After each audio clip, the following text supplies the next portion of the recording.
The throne room of Warlord Kresh'tar smelled of burnt metal and stale victory. 70 conquered worlds hung as holographic trophies along the vaulted ceiling, each one rotating slowly like specimens in a cosmic jar.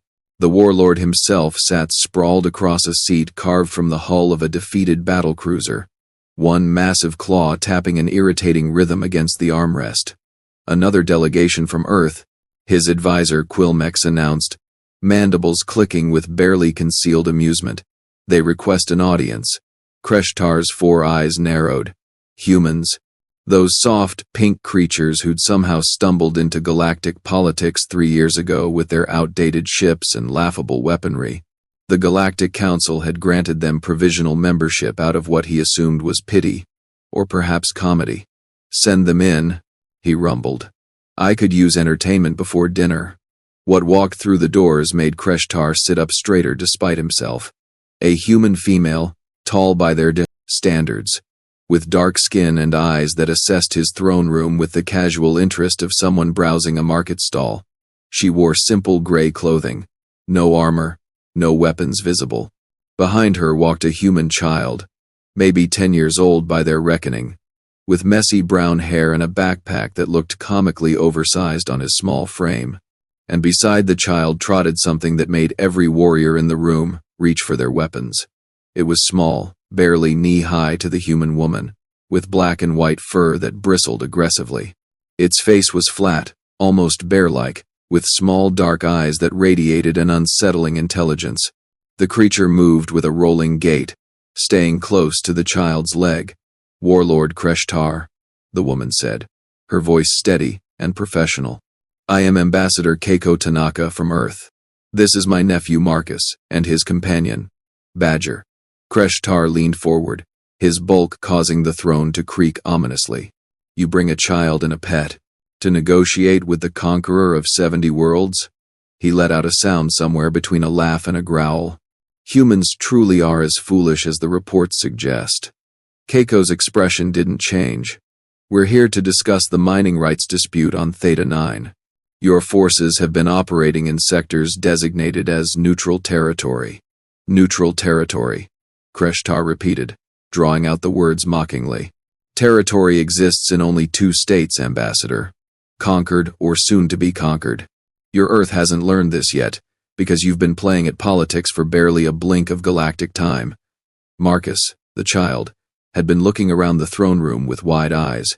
Now he tugged on his aunt's sleeve. Aunt Keiko, is he always this cranky? The chamber went silent. Even Quilmex stopped clicking his mandibles. Kresh'tar's eyes fixed on the boy with the intensity of a targeting laser. What did you say, tiny creature? I asked if you're always this cranky, Marcus repeated, adjusting his backpack straps. My teacher gets like this when she hasn't had coffee. Do you drink coffee? Or maybe you need a nap? Several of Kresh'tar's guards made sounds that might have been gasps or stifled laughter. The warlord rose from his throne, his full 3 meters of scaled muscle and battle scars on display. I have destroyed fleets for less disrespect than you show me now, child. That's a yes on the cranky question then, Marcus said to Badger, reaching down to scratch behind the creature's ears. The animal made a low, rumbling sound that definitely wasn't a purr. Keiko placed a hand on her nephew's shoulder, but her eyes remained locked on the warlord. My apologies, warlord. Children speak freely. Too freely, Kresh'tar snarled. He pointed one massive claw at Badger. And what is that ridiculous beast? It looks like something we'd use for target practice on my homeworld. Marcus's face, which had been open and curious, suddenly went very still. You shouldn't say things like that about Badger. Shouldn't I? Kresh'tar descended the steps from his throne, each footfall echoing through the chamber. He stopped a few meters from the delegation, looming over them like a scaled mountain. Tell me, small human, what will your tiny pet do if I insult it further? Bite my ankle? Perhaps it will growl menacingly.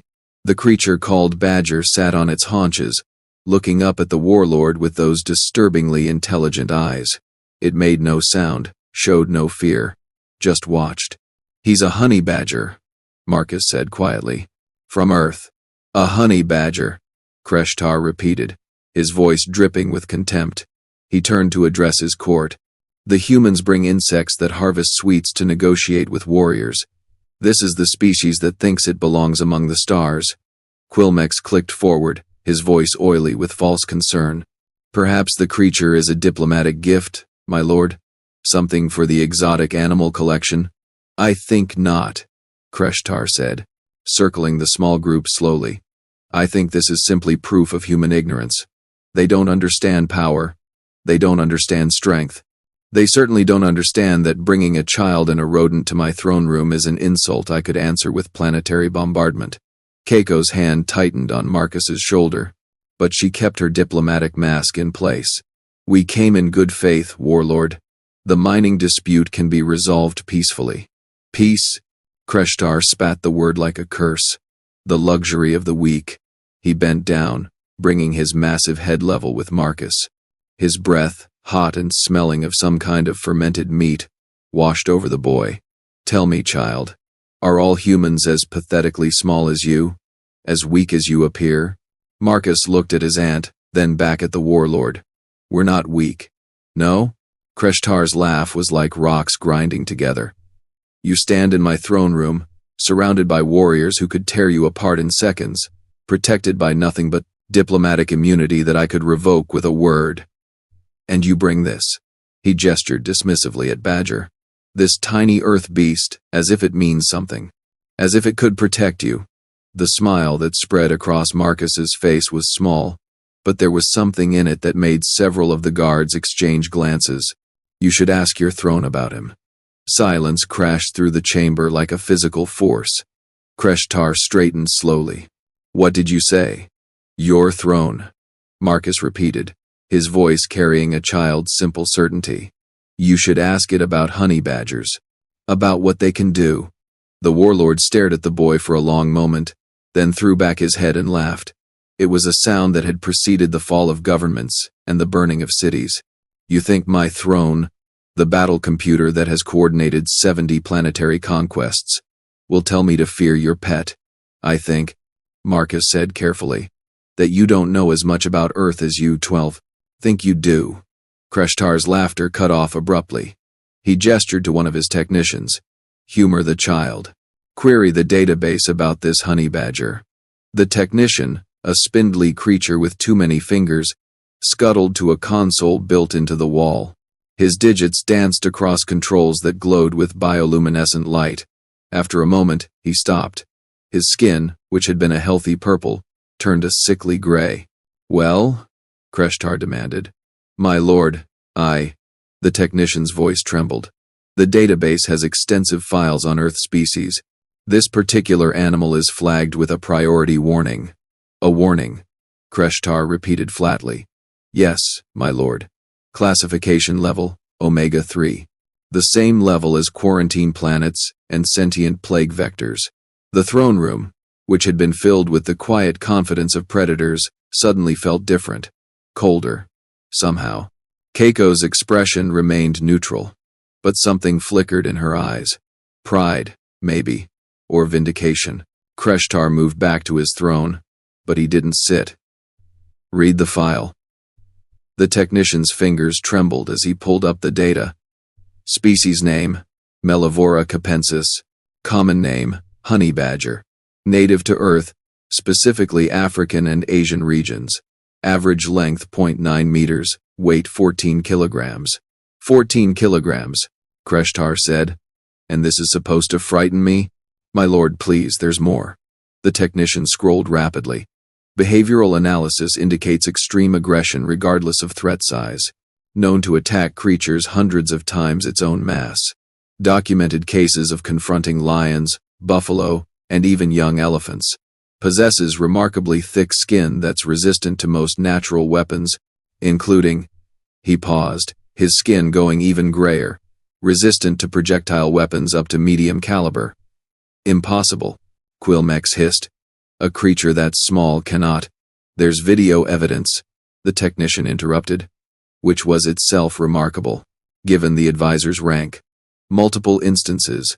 The species is documented attacking Earth's apex predators, and, in 73% of encounters, either winning or forcing a retreat.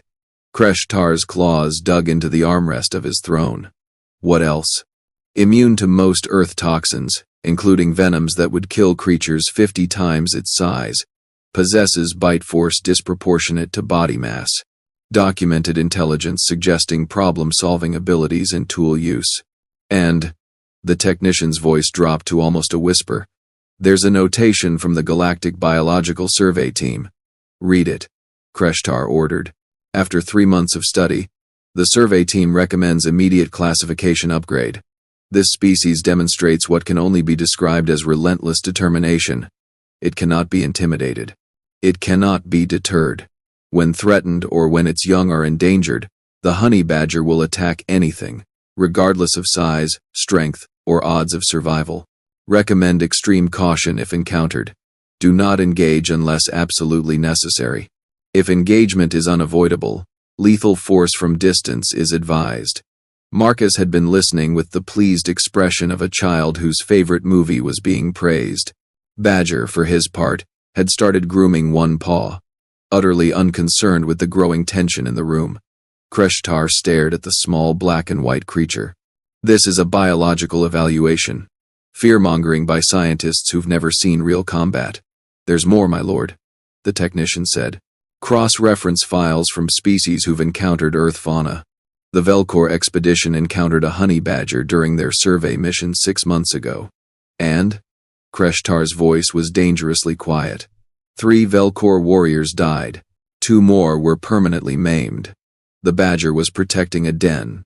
The Velcor eventually retreated and classified the entire region as hostile territory. Their report summary states, and I quote, "We have fought against the Krellian shock troops. We have survived the acid swamps of Balthazar IV. Nothing in our military history prepared us for this creature. It fights like death itself has taken physical form." The throne room was so quiet that the sound of Badger's grooming seemed loud. Marcus looked up at the warlord, his young face serious now. They don't back down. Ever. Mom says it's because they evolved in a place where everything wanted to eat them, so they learned that running away just means you die tired. Fighting. At least you have a chance. Keiko finally spoke, her diplomatic voice carrying a new edge. Warlord Kresh'tar, we came here to negotiate. We brought Marcus because he's visiting from Earth, and I thought it would be educational. We brought Badger because Marcus goes everywhere with Badger, and honey badgers don't do well when separated from their chosen humans. But make no mistake, you brought him as a message.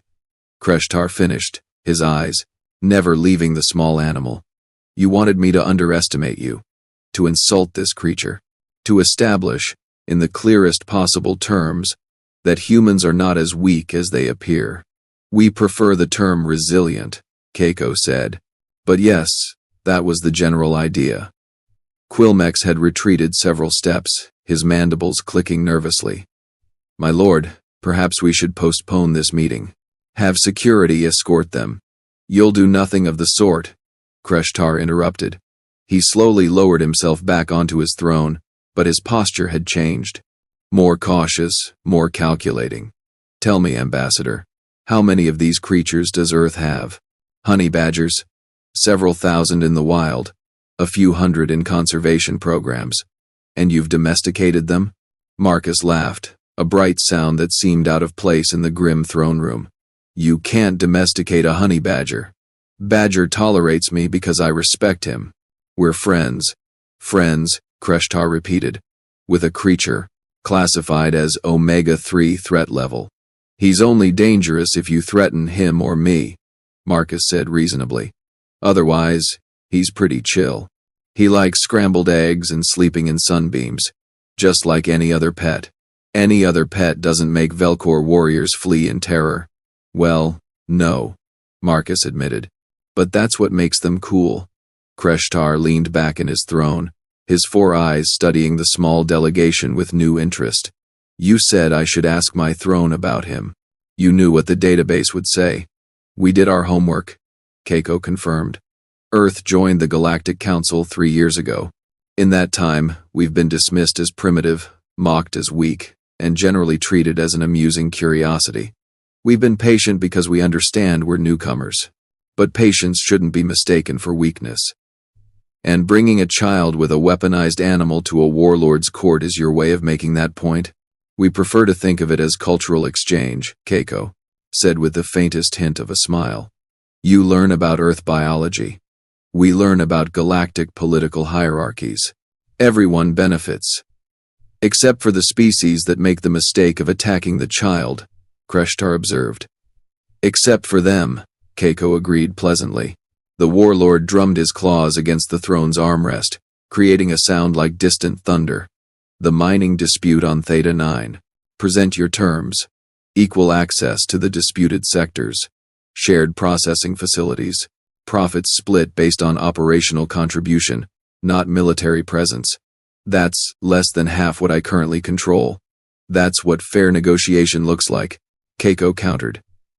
You can accept these terms and establish Earth as a reasonable partner for future cooperation, or you can reject them and find out how many other surprises Earth has that your database might have forgotten to mention. Kresh'tar's eyes narrowed. You're threatening me in my own throne room. I'm negotiating, Keiko corrected.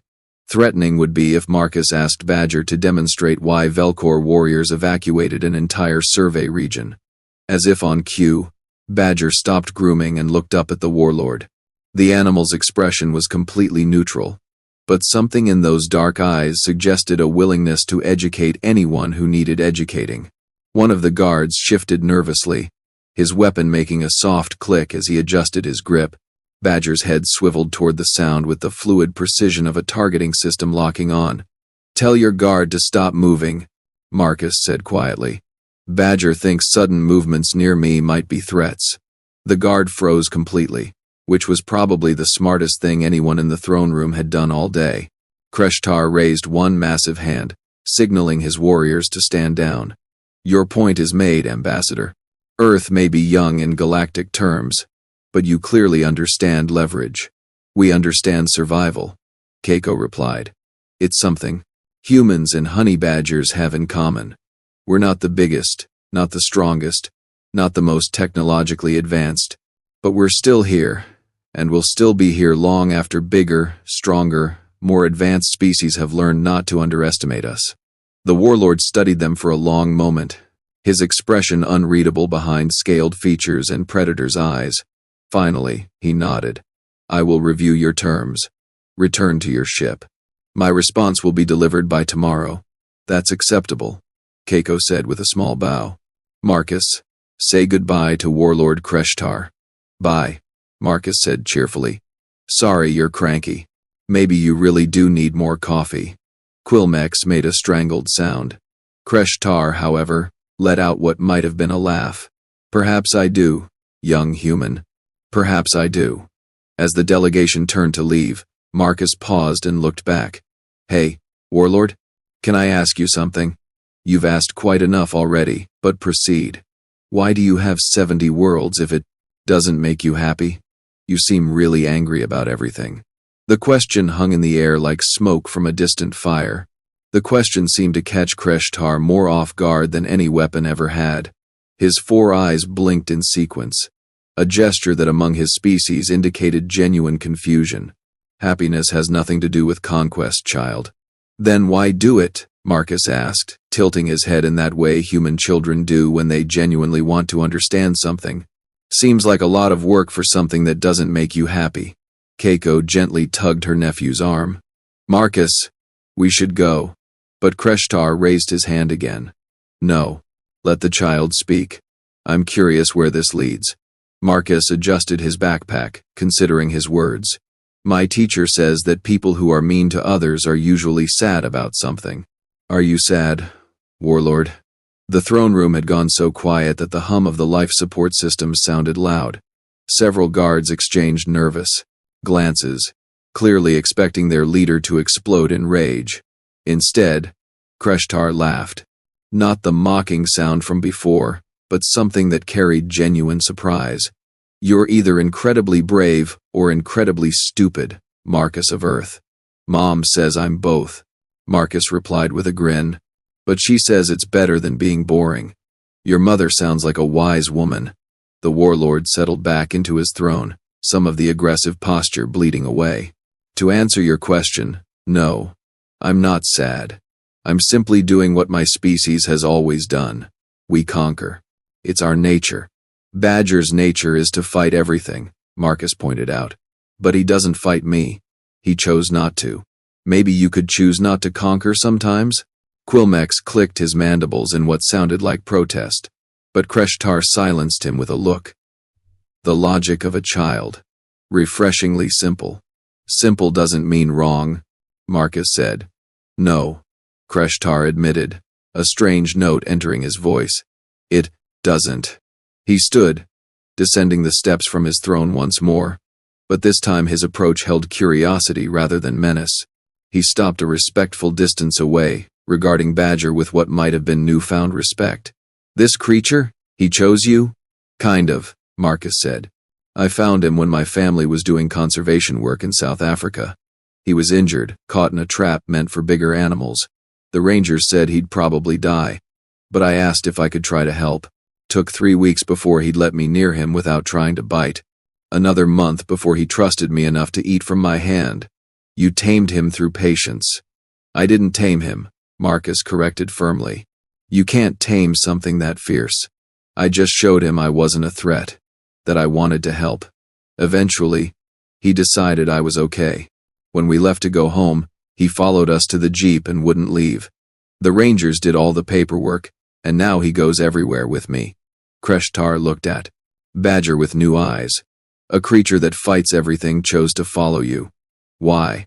Maybe because I didn't try to make him something he wasn't, Marcus said thoughtfully. I let him be himself, fierce and independent, and kind of grumpy sometimes. I just made sure he knew I'd always have his back.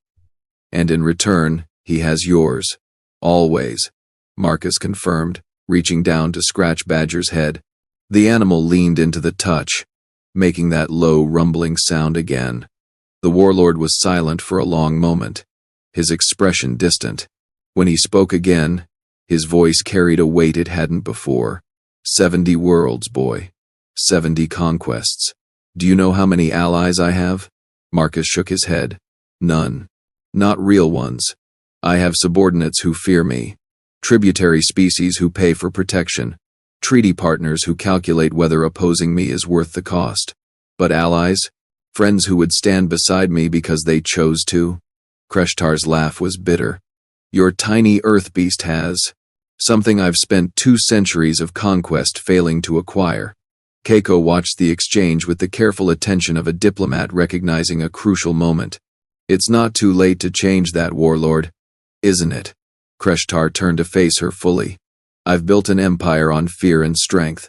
Do you think the galaxy will suddenly see me differently because I show mercy? Maybe not the whole galaxy, Keiko said carefully. But you could start small. One fair negotiation.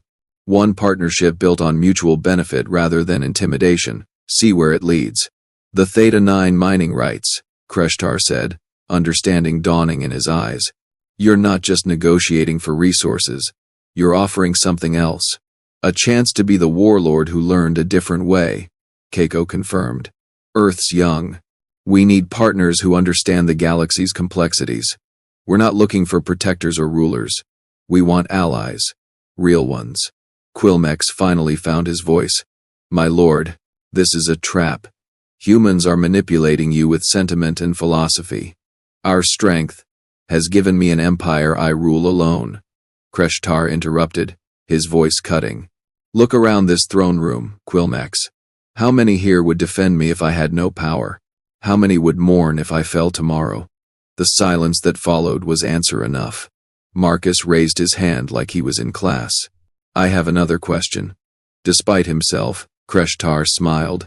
Of course you do.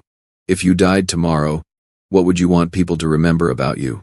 Marcus, Keiko said warningly, but the warlord waved her off. No, it's a fair question. He looked up at the holographic displays of his conquered worlds, spinning slowly above them.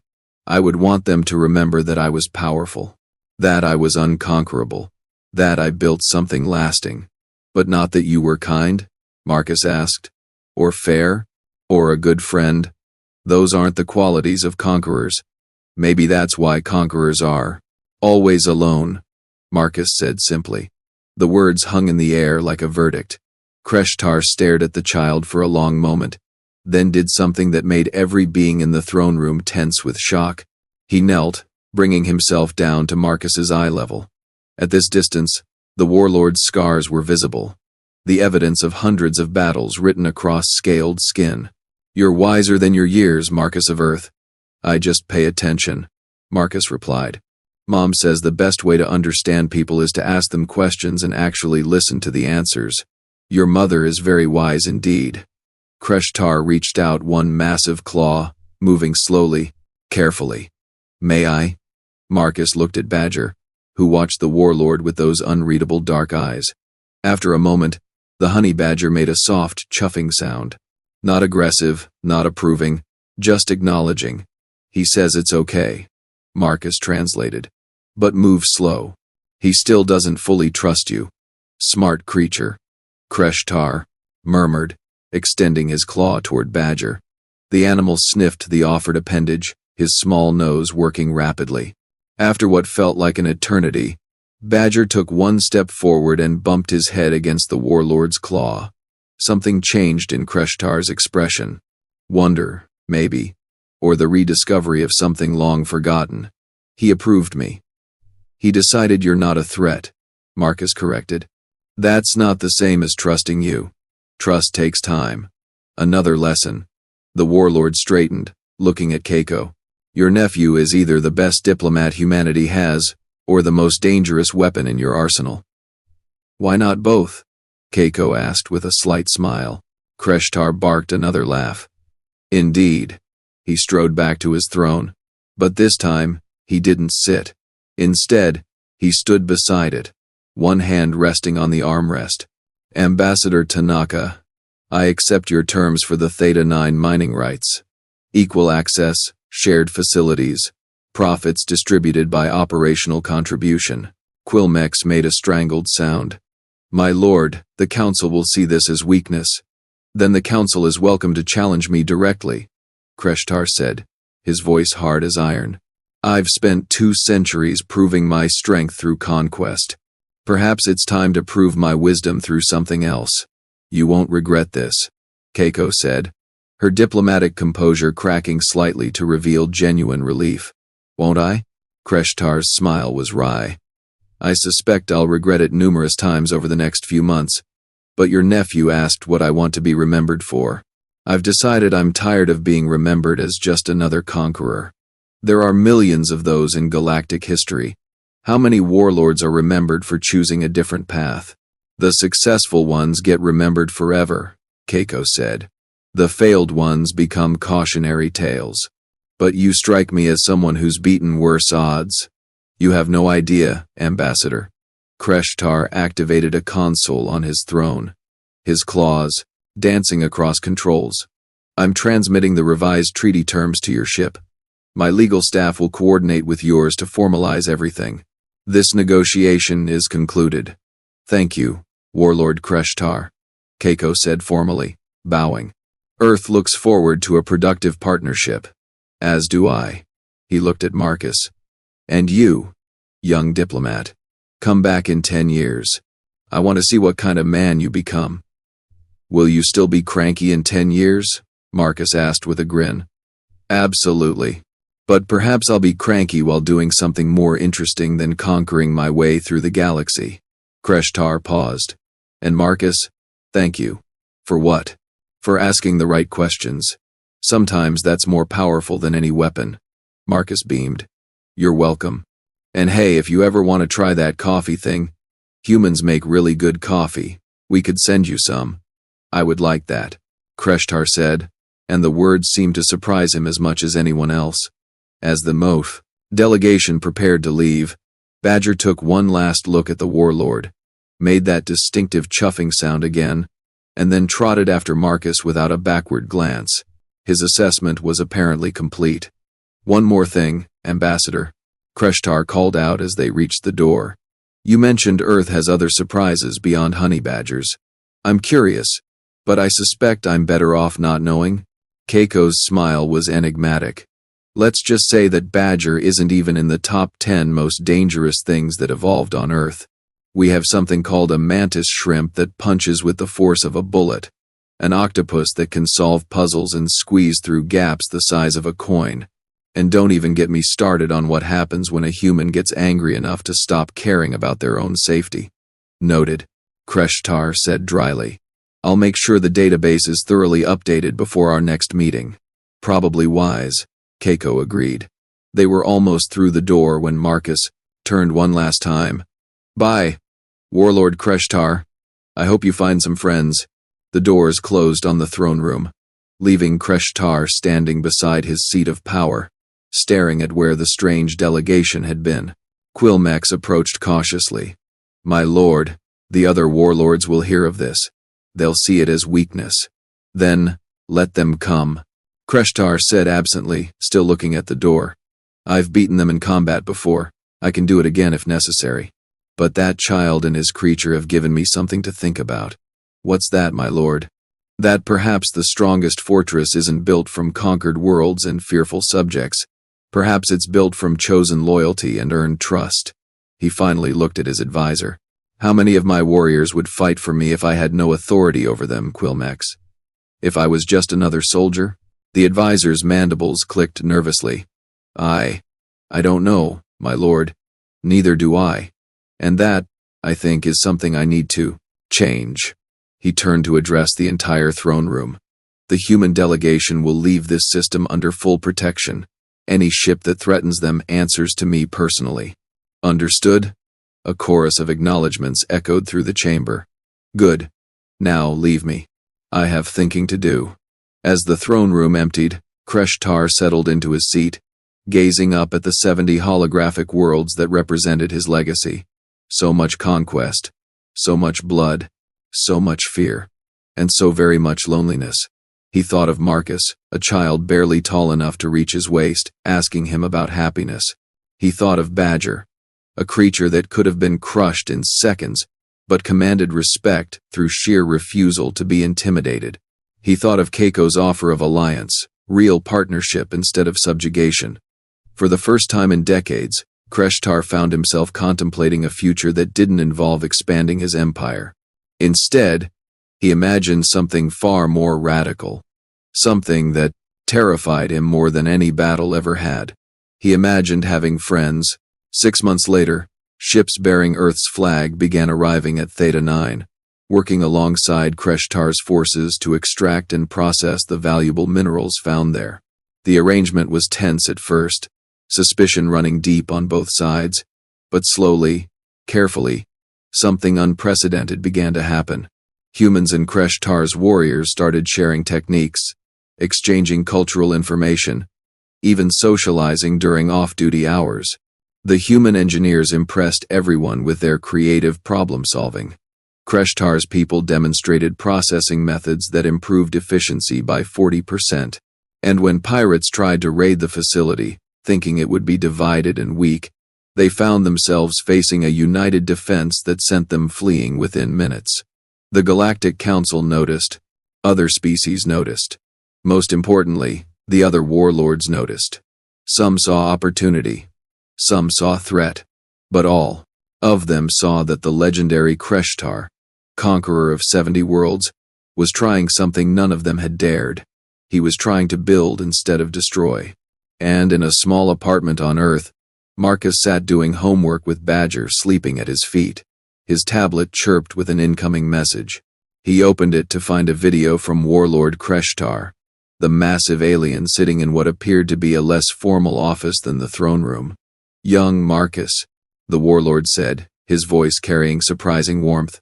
I wanted to thank you for your gift. Human coffee is indeed remarkable, though I've been informed I'm drinking far too much of it. My staff says I'm somehow more energetic and more irritable simultaneously. I'm told this is normal for coffee drinkers. Marcus grinned at the screen.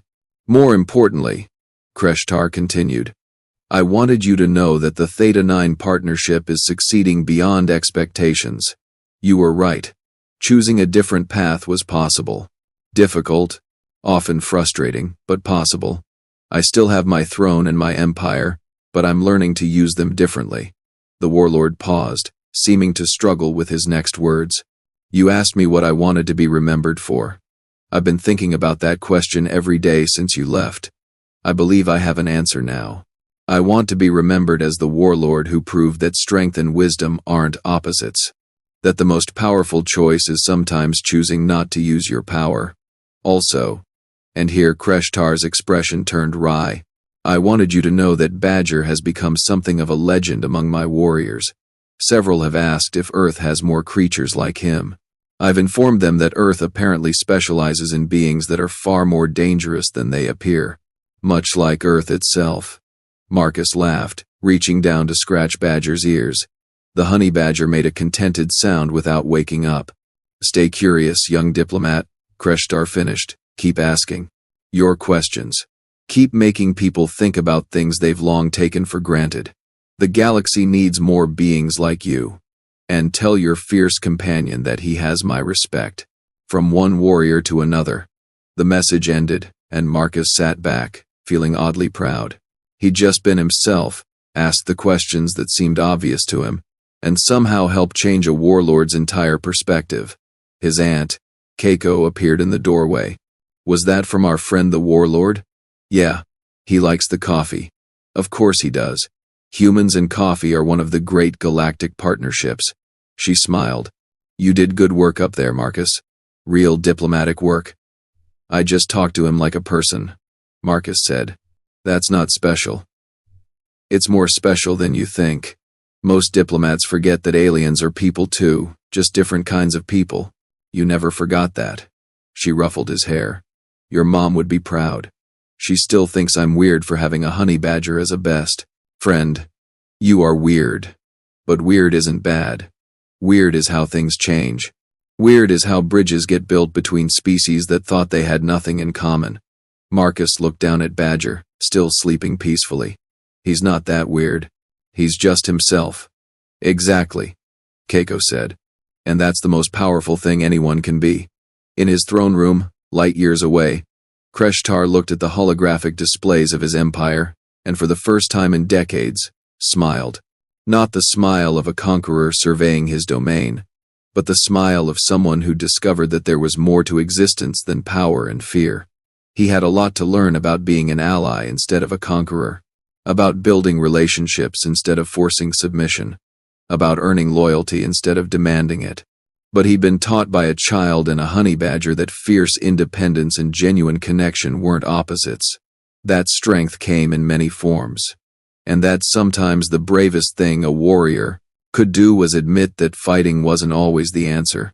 It wouldn't be easy. Change never was. But for the first time since he was young, before the wars and the conquests and the endless cycle of violence, Kresh'tar felt something he'd almost forgotten existed. Hope. And it all started because a boy asked him if he needed coffee.